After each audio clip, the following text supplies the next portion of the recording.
Along the northwest coast of the United States and into Canada is a land of great beauty, where ocean, forest, and rock live together in harmony. Remote and isolated, all that is usually heard are the sounds of the natural world, the waves, wind, seabirds. But if you listen carefully, you can sometimes hear a song, an ancient song of the people who call this land their home, the people of the Northwest Coast.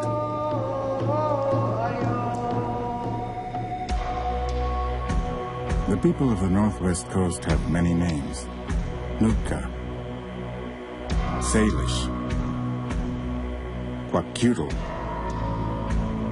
Quilcene, Tsimshian, and many others. Each have different names, each speak different languages, but they all share a common background. They were and still are a great fishing people, fishing the many rivers and streams that cut through this land. They built great cedar canoes and traveled the ocean and rivers in search of game. They hunted sea mammals, even whales. From the great cedar trees that grow here, they built impressive wooden homes, decorating them with ornate carvings and paintings. They carved totem poles. The symbols represent animals and spirits. They wore clothing woven from the bark of trees, as well as animal hides. While the people didn't have a written language, they did have rich oral traditions and passed down their legends during ceremonies. They carved wooden masks, which often represented supernatural beings important to the history of the people.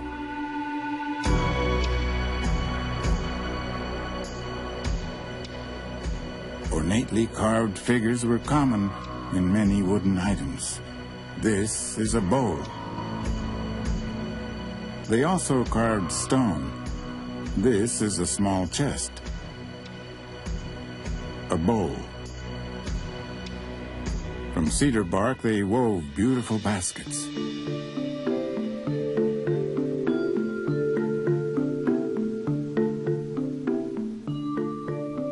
They designed ingenious fishing hooks.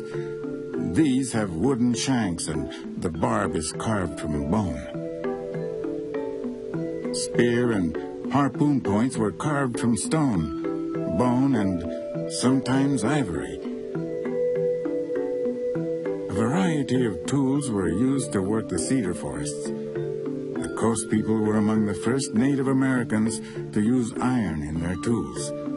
The source of the metal may have been in Siberia, reaching the Northwest Coast through trade.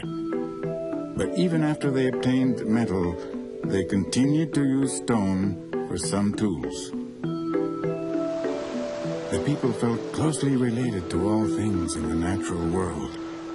They felt that everything in the natural world had a spiritual life, and that everything was connected to everything else in a spiritual way. Who are the coast people? How did they get here? Where did they come from? While all tribes have their own origin stories, most anthropologists accept the following. About 30,000 years ago, North America looked much as it does today. A narrow stretch of ocean separated Asia from this continent. There were no people living here. Then, ice began to advance across the northern hemisphere. As it did, sea levels dropped, exposing a land bridge connecting Asia with North America. Large game animals like bison and mammoth crossed this land bridge, entering the new continent, soon followed by Asian hunters. There were probably several migrations over thousands of years, and eventually the people spread throughout North and South America. as the ice retreated and the land bridge became covered by water again. There were hundreds of tribes, but each can be classified into one of several groups, according to the natural environment in which they lived. The names of these groups are the Eastern Woodlands, the Plains, the Southwest, the Great Basin, the Plateau, California, and the Northwest Coast. Each of these groups lived in an environment that was unlike the others. None of the others lived in an environment quite like this one, the Northwest Coast, the land of the coast people. This region consists of dense forests and rugged coastlines. The climate is mild, a lot of rain and little snow. The people who inhabited the coastline became expert at ocean fishing and the hunting of sea mammals, while those who lived inland hunted forest animals and fished the fjords and rivers. What would it have been like to have lived back then? To have lived like the coast people, hundreds of years ago. This is the dance of the bear, but it is more than a dance, for it tells a story about our courageous ancestors. The most important part of the dance is when the bear threatens our chief. The chief must ignore the threats, proving to everyone that he is very brave.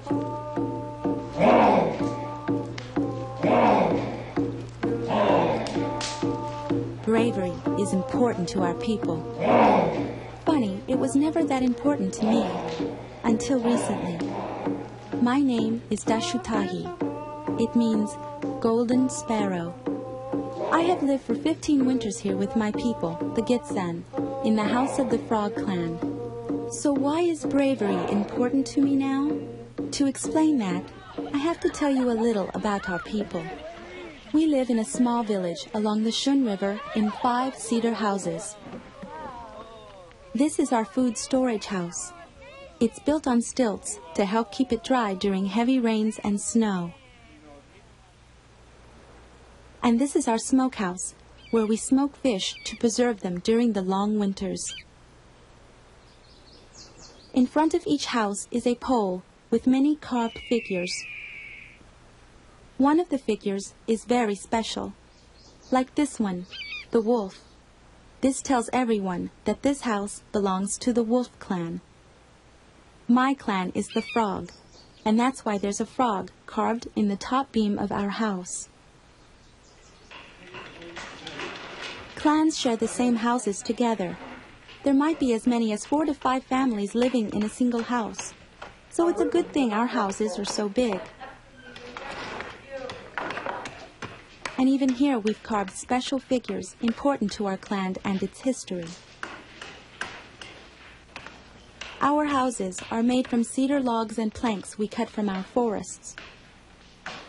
And there's an opening at the top to let out smoke. We sleep along the outside edges of the house. That's my mother tucking in my 2 younger brothers.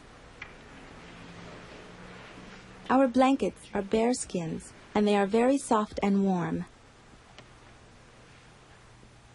On one wall in our house is our clan symbol, the frog.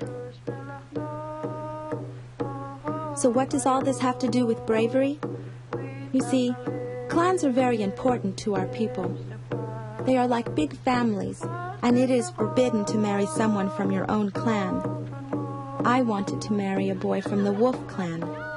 His name is Danawak, and he's kind and caring.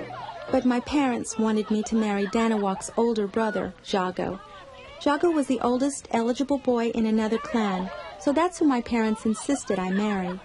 This is the way of clans, and parents arrange all marriages, and everyone has to obey clan rules. When you belong to a clan, you get special privileges, like being able to hunt in clan territory. My father is a very good hunter, and he and my brother hunt for deer and elk in our forests. They also set traps and snares. This is a snare. A string is tied to a bent tree.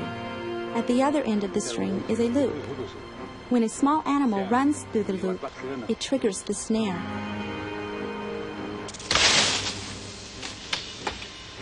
This is just a stick, but it could have easily been a rabbit or squirrel. Women do gathering in areas set aside for their clan. We gather fruit and berries and other things that grow in our forest. Wild strawberries are my little sister's favorite. Clans also cut trees in their own areas. Cedar trees are the ones we use to make our houses, poles, and canoes. The men use adzes to start the cut. The blade of the adze my father is using is made of iron, which we get by trading with people far to the north. Iron blades work better than the stone blades we used to use, but tree falling is still hard work. And that's why the men will set a fire in the place cut out for it. The fire will eventually burn its way through the cedar.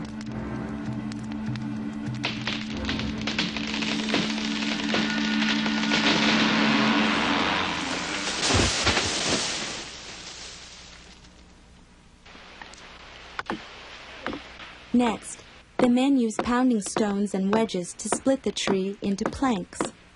You can hear the tree splitting.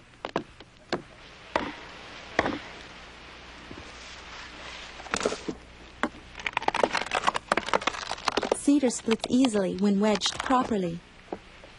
The men may get 50 planks out of a small tree like this one.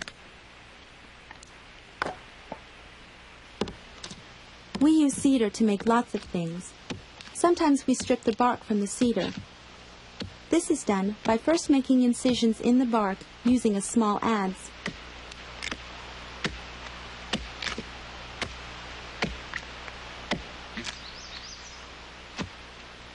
The bark is then pried away from the cedar. Finally, it is stripped. A good bark stripper, like my father, can strip the bark a long way up.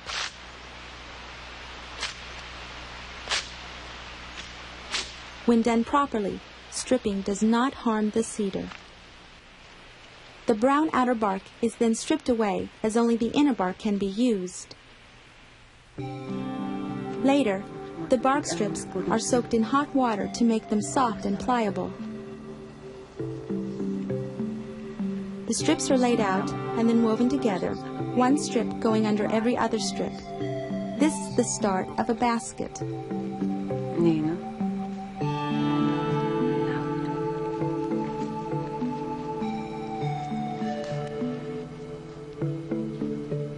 And this is what the basket looks like when it's nearly complete. The strips are folded back and then tied off with string made from root.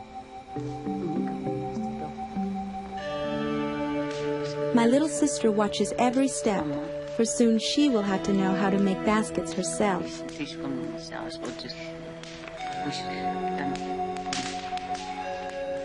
Bark can also be braided and made into rope, belts, headbands, and even clothing.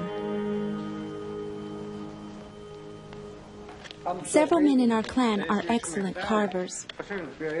They carve many things, but some of the most important things they carve are masks. The masks represent supernatural beings and animals important to our clan. They're never used for play, but for special ceremonies. This mask is the wolf. I mentioned how clans have special privileges. Another one is the right to fish in certain areas. One way we fish is with spears. The points are first sharpened with a stone. One man will beat the water with a stick, driving a salmon toward the spearer. Then it's up to the spearer to have an accurate aim and not let the salmon off the spear.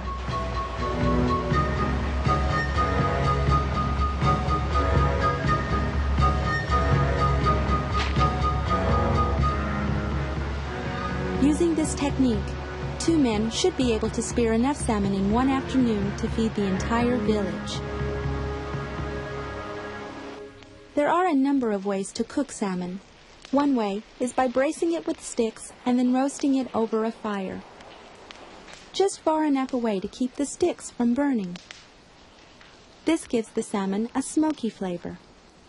Another way to cook salmon is by boiling.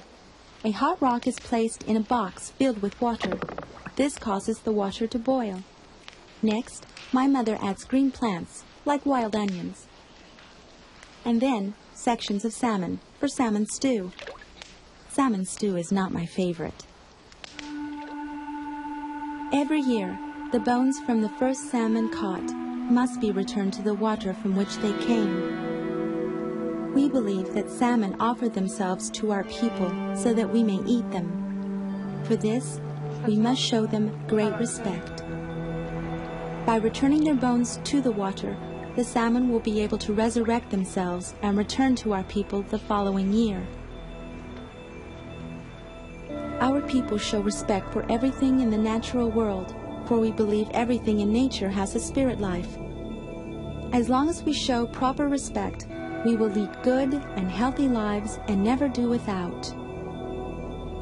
But there are evil spirits in the world, and when things go wrong, like sickness, it is sometimes because of the evil spirits. Shamans, or medicine men, have been specially trained to deal with illness. Many times they use herbs and medicines to cure the sick.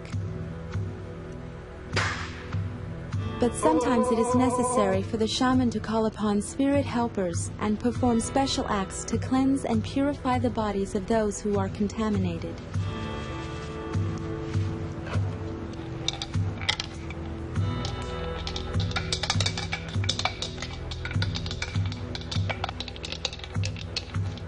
The shaman works very hard, sometimes for days before he is successful.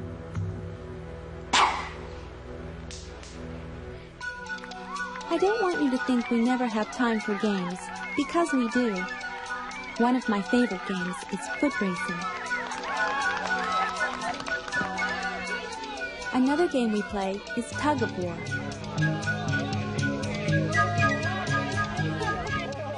Boys' games are a little rougher, like wrestling.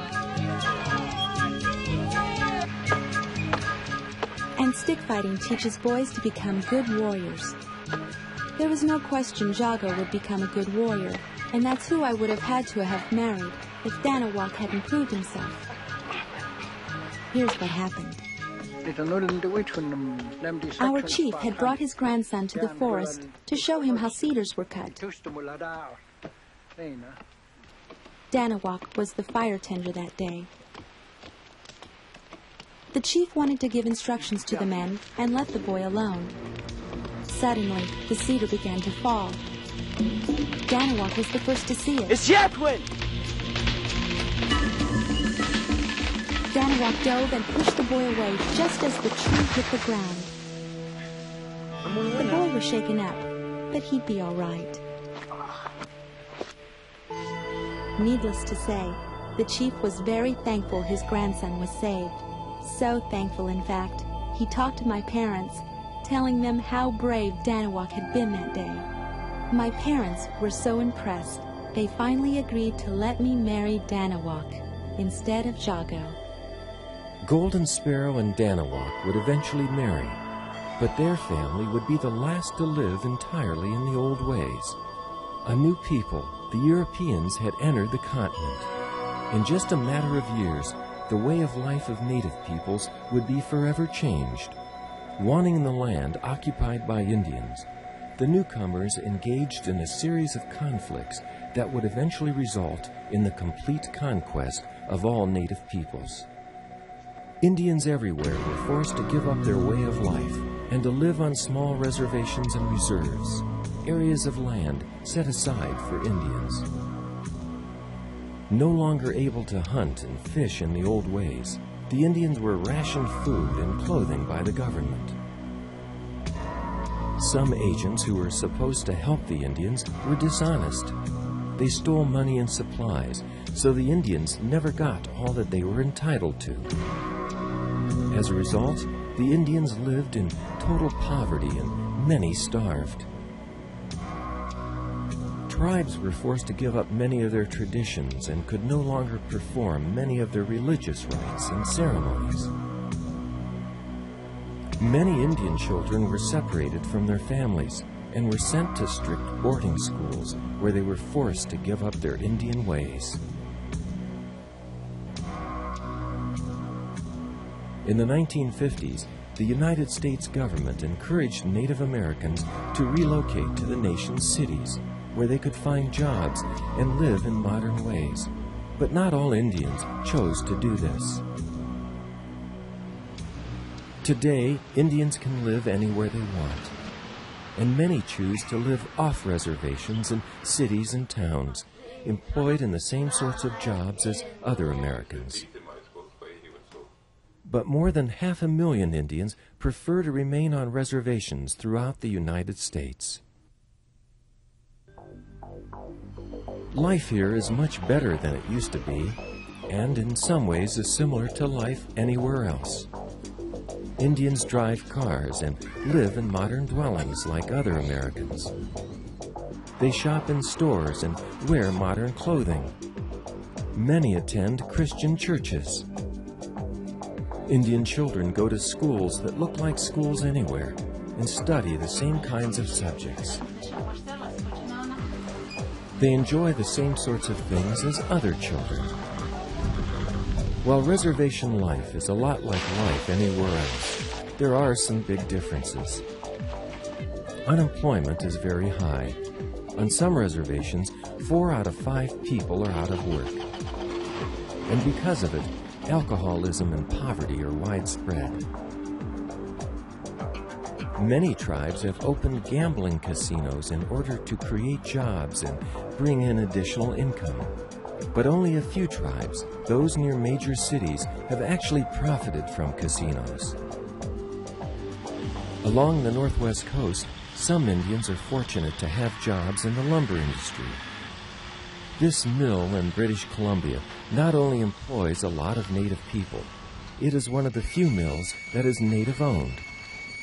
That means that most of the money the plant makes stays in the native community, where it is sorely needed. Others find employment in the fishing industry.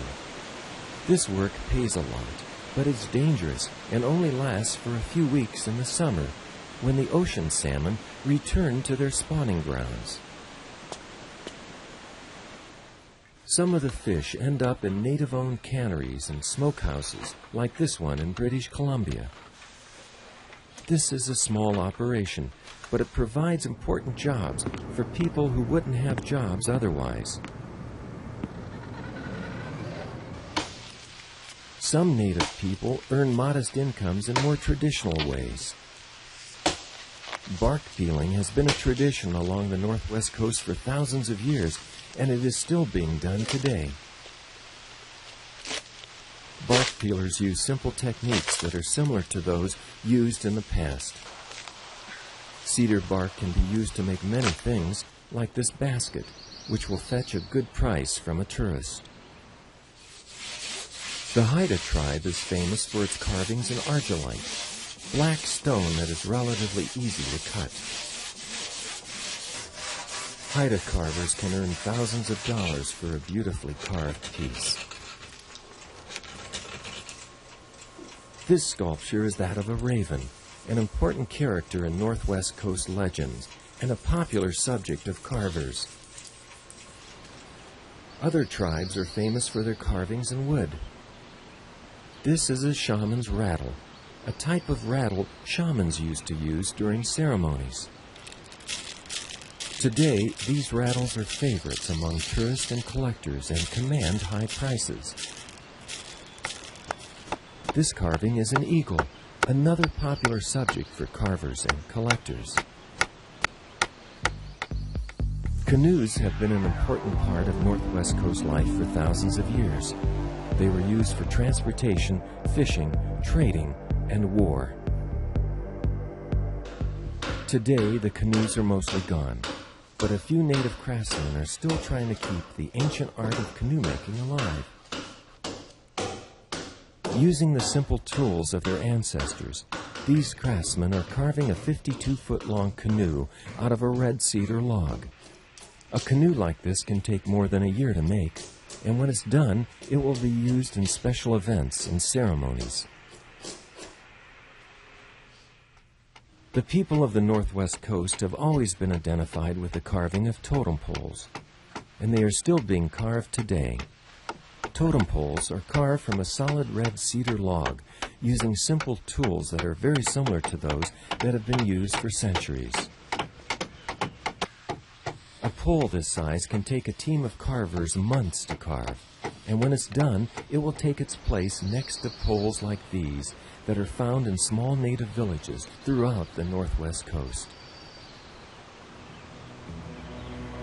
While cedar canoes seldom paddle these waters, and you no longer find the great cedar houses, the people, their spirit, and many of their traditions live on.